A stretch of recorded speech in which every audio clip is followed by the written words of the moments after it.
Okay, so we're at a stage there where we're wrapping up, but front panel's on, as in sitting on. Saying that, Rab Jab, I was meant to check the coolant. Actually, I can do all that next week. That's perfect. And remembering, actually, I need to get the indicators in on that front panel. So, so this is where we sit now. I'm quite happy.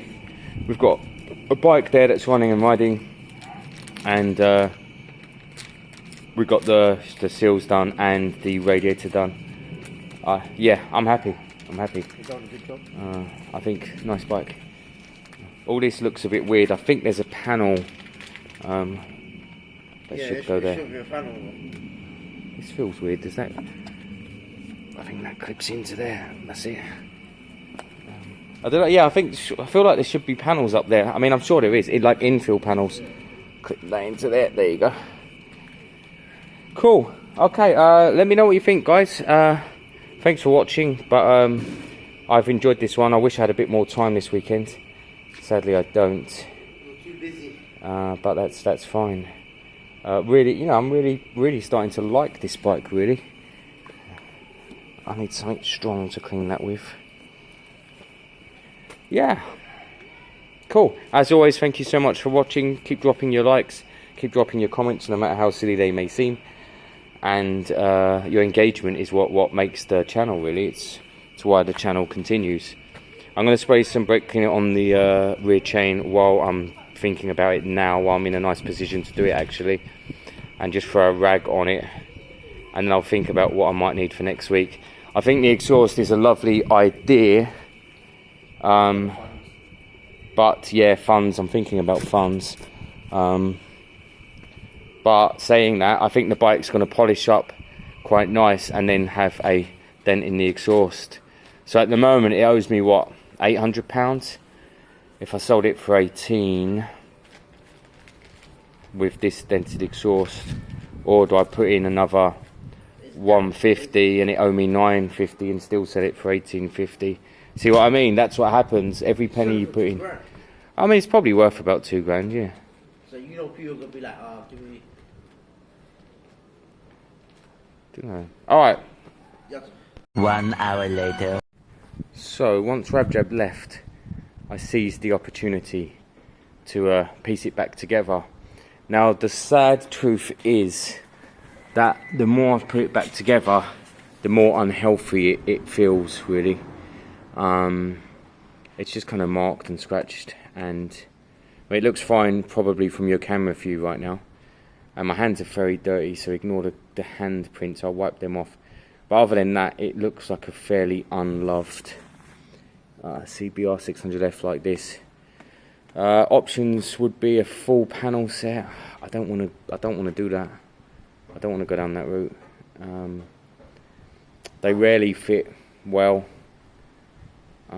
Yeah, can't be asked. And then actually just a bit of cleaning and neatening and going on from there. So it's not, in hindsight, it's not an 1850 bike. It's probably a 1500 all day long bike. Now what goes up here? Look, what am I missing? I haven't got it, whatever it is. I haven't got it. I mean, I'll check in the guy's garage next time, but I mean, there's got to be some sort of cover, surely, that goes up and into here. How many times have I clipped them back in today? Yeah, look, there's got to be some sort of cover. I can't clip in. Yeah, I don't know what. I'll look online out of curiosity. But yeah, I mean, let me show you what I mean. Look, you've got these marks here, which I can touch up, but there's no point. Like that's a full-on scrape. That's a full-on scrape. That's a scrape. I mean, these scrapes have kind of gone through. This panel's out of shape as well, a touch. You can see it's pulling quite strongly over here. You got the exhaust issue.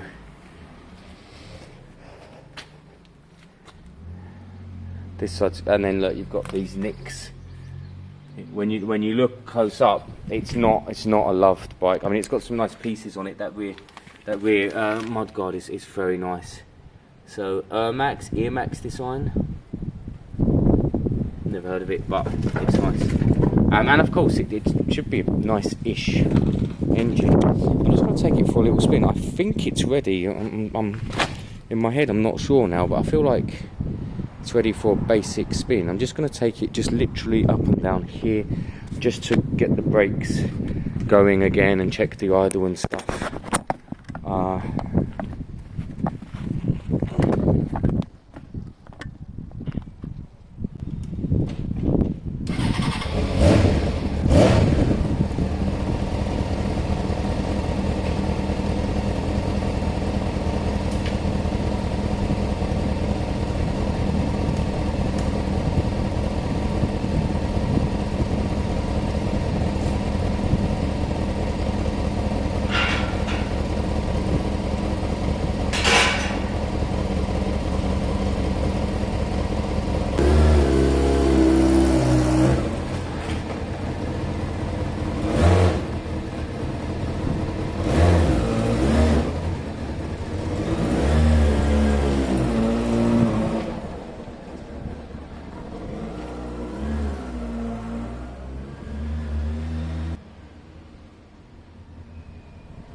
The engine feels great. The engine feels great. The brakes feel good. The shocks feel good. It feels good actually, guys.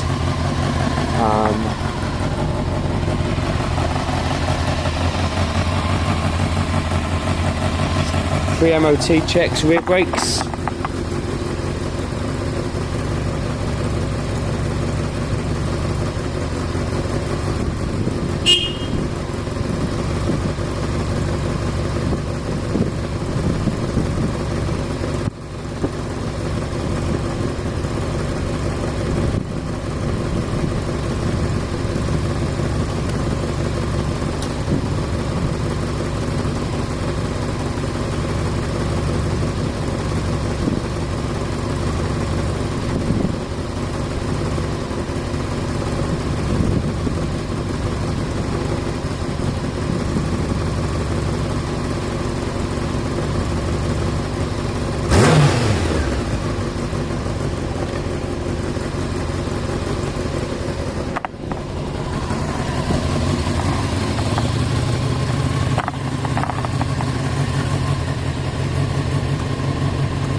No warning lights on the dash, no F light, no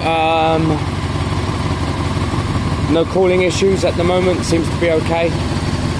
Definitely low on fuel, that's why it's struggling to start at the moment. I do need to get a can of fuel in there soon. Not a bad bike by any means.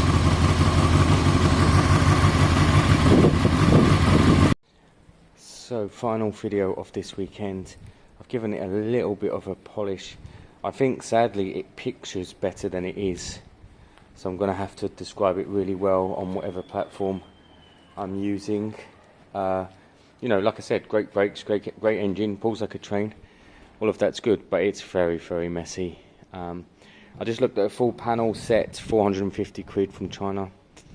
It's a lot of money, it's a lot of work. And by the way, there are infills here. There's two infills, they go kind of up here. So I have put an offer in for two on from a breaker's yard actually, because I think it would just be a bit nicer. But again, I'm not sitting on as much as I thought. I thought these panels were better. I saw this bike before the crash and stuff. So yeah, I mean the infills will help because it will cover up kind of this this rough underbit and all of that, and it will look just that little bit neater. But saying that, yeah, it's just iffy in places. Don't get me wrong, if someone wants a good strong engine, here's a great strong engine, pulls like a train, works well. Other thing is, and I was thinking about it, is that the tyres have been sitting for 11 years. I mean, that's really bad. Don't get me wrong, it'll pass an MOT because they won't really know or check. But a new rider for this bike, especially when they come up to winter, they're going to need a new set of tyres. So it needs some wing mirrors, which I'll order. I've got some, but one of them was broke. It needs MOT. So wing mirrors, MOT. And then I think kind of I'll probably put it up for around 1750, and we'll see who snaps it up from there. The indicator switch is a bit iffy. You have to hold it to the left for them to come on, which is new. It could be that these bulbs are junk, and that it just can't manage. I did get bulb indicators on purpose because LEDs wouldn't work. It would flash way too fast. But I think they're cheap crap bulbs, and sometimes it does that. Or the switch needs to come off and have a bit of a clean and just check the connecting points on that. But overall, there's a bike sitting there that I can get MOT'd, I've no doubt, and someone else would have to do the rest of the work. What would I do if this was my bike? New tyres, I would pump all the pistons out on the brakes and clean them fully. I should probably do that really, but they are biting well and they're good pads. I'd probably change the pads if this was my bike and I was keeping it. New tyres, new pads, new .4 fluid, front and back, and actually I would just live with it then. It's just okay. It's just a really smooth, powerful running bike. Let me know what you think in the comments. I know I said that earlier and carried on, but I did carry on. I've had a really long day, but I wanted to get it pieced back together actually. My hope is that I can get it to an MOT next Saturday. We're Sunday now, next Saturday.